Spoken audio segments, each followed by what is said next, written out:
अस्सलाम वालेकुम वरहमतुल्लाहि वबरकातुहू। तो अजीज तलबा व तालिबात, उम्मीद करता हूँ कि आप खैरियत से होंगे। तो आज हम इस वीडियो में क्लास 9 उर्दू गजल नंबर 4 जिसको लिखा है तन्हा अंसारी ने, ठीक है, इसके सवालात व जवाबात करेंगे। ठीक है, तो वीडियो को शुरू करने से पहले आप सबसे गुजारिश है कि अगर अभी तक आपने हमारे यूट्यूब चैनल को सब्सक्राइब नहीं किया है तो प्लीज सब्सक्राइब कीजिए और इस वीडियो को अपने दोस्तों में शेयर कीजिए। ठीक है, तो चलिए वीडियो को शुरू करते हैं। तो इसका जो पहला सवाल है वो ये है कि मदवा से क्या मुराद है।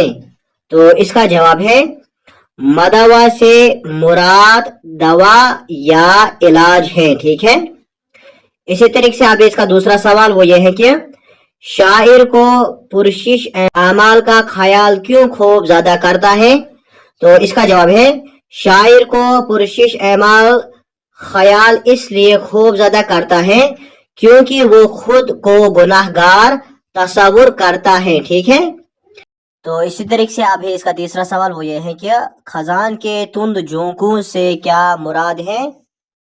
तो इसका जवाब है खजान के तुंद झोंकों से मुराद मसाइब व आलाम है। ठीक है,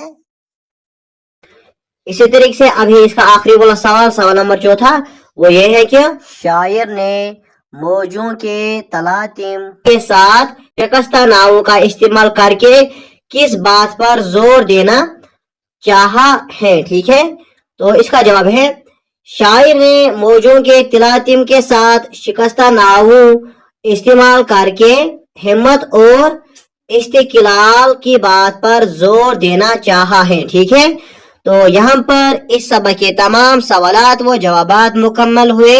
उम्मीद करता हूँ कि आपको ये वीडियो पसंद आया होगा। तो अगर आपको ये वीडियो पसंद आए तो इस वीडियो को लाइक कीजिए और अपने दोस्तों में शेयर कीजिए। और अगर आप क्लास 9 उर्दू किसी भी चैप्टर के क्वेश्चन आंसर्स देखने चाहते हैं तो डिस्क्रिप्शन बॉक्स में हमने लिंक डाली है, आप वहां से देख सकते हैं। तो मिलते हैं नेक्स्ट वीडियो में, तब तक के लिए खुदा हाफिज। अस्सलाम वालेकुम वरहमतुल्लाहि वबरकातुहू।